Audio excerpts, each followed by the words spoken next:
want to start by saying that, of course, supplements have their use. I'm not anti-supplement. Supplements have very good applications. For example, if you are deficient in something, and when it comes to bodybuilding and fitness supplements, your proteins, etc., they can be incredibly flexible. They can be useful if you're traveling, if you're at work. They can help you if you have certain macros within your calorie count. So most certainly supplements are useful, and they are progressing what we can do with health and fitness. So I'm not anti-supplement, but what I am is anti-nonsense on fitness YouTube, where certain people are flogging certain aspects of supplements to death, and it just gets to a point where it becomes completely irrelevant to the person viewing. With every video, there has to be some value for the person watching. Now that can be information, it can be comedy, it can be an expression of ideas, it can be a vlog with video editing. There's a whole range of ways of communicating ideas. Elgin Intensity,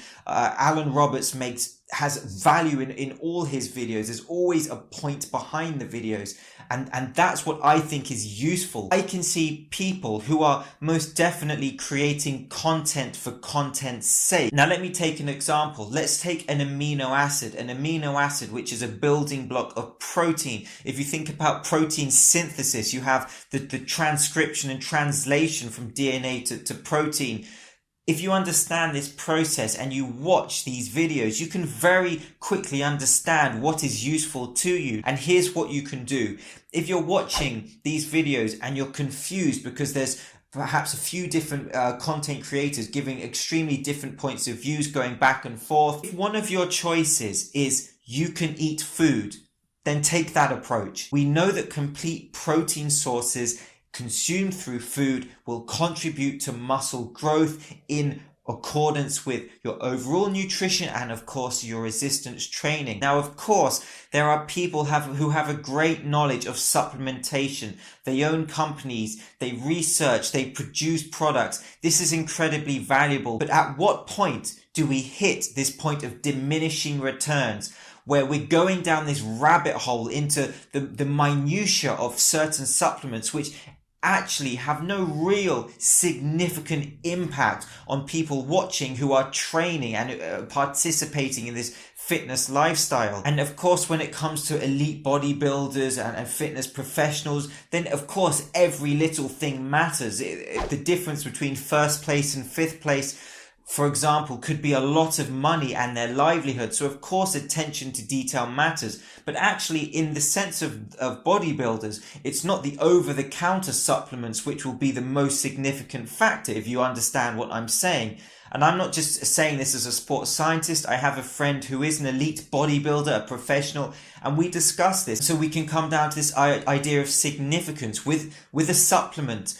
Really, it comes down to three things. With most supplements, it comes down to the ingredients. Do the ingredients match the goal of the supplement? And then the dosage. Does the dosage allow those ingredients to be effective? And then you can think of the stacking, if you like, the synergistic effect, which can actually in most cases not be well researched and can be difficult to understand.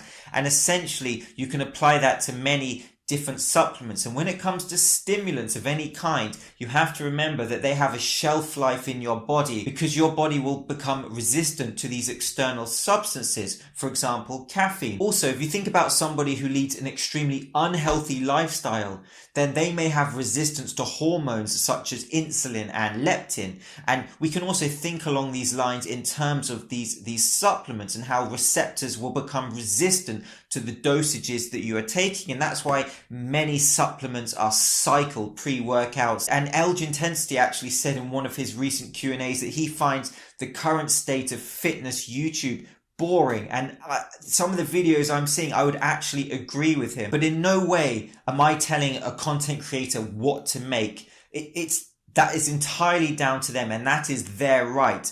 But I do feel as though the current state of YouTube fitness, with certain channels and certain arguments and back and forth, they have lost their significance in terms of value of information, and they have hit a point of diminishing returns. So I'm James Linker, back to a more sports science based video this weekend. Thank you for watching, and I'll see you soon.